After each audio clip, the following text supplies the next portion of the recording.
Hey everybody, Dr. Paula Ruffin. It is the holidays, and with the holidays comes a lot of stress. So I want to give you 3 simple tips to help you as you move through this really stressful holiday season. And what I hope from this is that these 3 tips for you are just going to help you to relax a little bit through it and make it through without feeling so much tension and so much pressure as we try to get through the holidays. I want you to enjoy every minute of it. So my top 3 tips are, the first thing is hydration. Now, in general, we don't drink enough water, we don't drink enough fluids to begin with. And when we are busy, when we are running, we are going from work straight to the mall, doing shopping, to parties and other people's homes, and we're constantly running during this time of year, we don't usually stop to drink enough water. And I know even for me, I always carry a water bottle with me, and when I'm running during the day, I also find that I'm not drinking enough water, and I drink a lot of water. So it's really important that you take time to hydrate, because the better hydrated your body is, the better it's going to function for you. You're going to be able to actually think more clearly, you'll have more energy, you can even sleep better if you're well hydrated. When people are dehydrated, it can affect things like your ability to think clearly, it can affect sleep, it can affect digestion, so many other things, headaches, chronic aches, chronic pains. So make sure you're hydrating, because as we go into this busy time of year, it's really easy to forget to drink. Now, what is hydration? Let's talk about that. Really, I love just pure water, pure filtered water. And if you're somebody you're like, I don't like water, a lot of people don't actually like water, squeeze some lemon in it. And then I've had people say, I don't like lemon water, I'll drink Gatorade. Well, Gatorade has a lot of toxic chemicals in it, and it has just things that aren't good for your body, artificial sweeteners, flavors, colors, all kinds of stuff that will actually derail you and actually dehydrate you. So that's one thing. If you don't like just straight water, then another, I call it a simple hack, would be make some herbal tea. Find an herbal tea that you like, non-caffeinated, and then just put it in the refrigerator or add ice to it. And that's another way to get some really good hydration. When you're talking about fluids, also anything like pop, again, sugar, artificial sweeteners, flavors, colors, those are also going to cause some dehydration, as well as more inflammation in the body. When you're talking about putting that kind of sugar in there, causes damage to the gut, to the brain itself. So if you can just go with straight water, the rule of thumb is half of your body weight in ounces per day.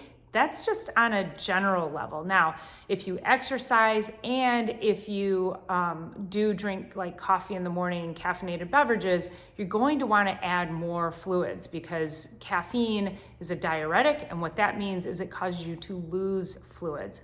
So any caffeine that you have, you're going to want to make sure that you make up for that by drinking more fluid.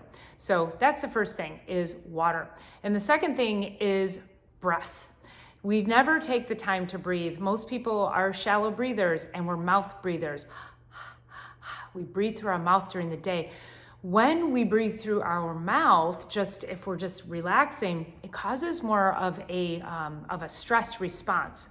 So what I want to encourage you to do is actually breathe through your nose. Be very intentional about this, especially if you are running. You've got a lot of stress on your plate. You're going from, let's say, work to the mall is busy, and maybe on your way there, you just want to do some deep breathing exercises. Now, what does that look like? So breathe through your nose. You want to breathe in as deeply as you possibly can. Literally feel your lungs expanding. And then when you exhale, you can exhale one of 2 ways.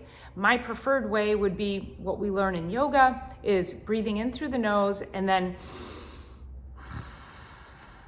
exhaling through the nose, where you literally have to push your lungs to be able to expel all that air. You can also exhale through your mouth.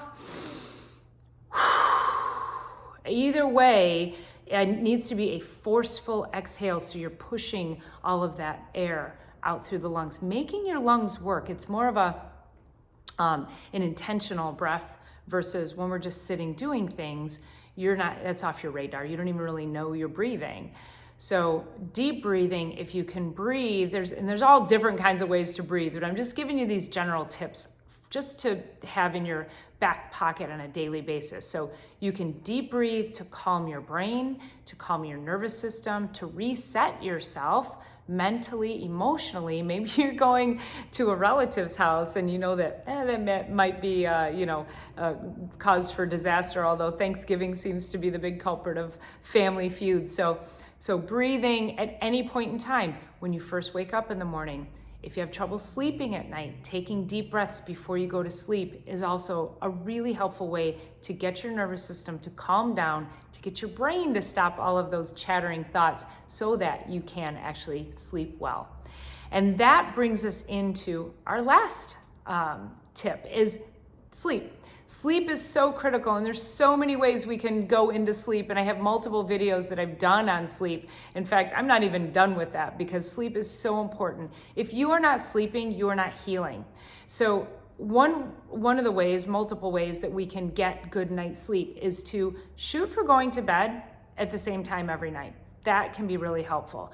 Don't eat too late into the evening, because that can cause your disruption of your brain activity. Your body's focused on digesting rather than sleeping. And again, good hydration, making sure you're not having caffeine later in the day. Caffeine can stay in the system at least 10 to 12 hours after you've consumed it. So for me personally, I can't drink caffeine past 12 noon because I know it will disrupt sleep for me.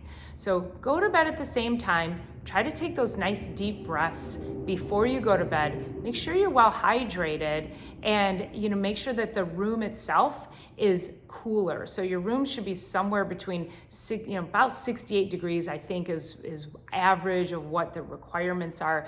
Your body temperature should come down at least 2 degrees at night in order for you to get good solid sleep. Now, there's a multitude of supplements, things that you can take. I also have done videos on that. I like magnesium, is really good and helpful at night.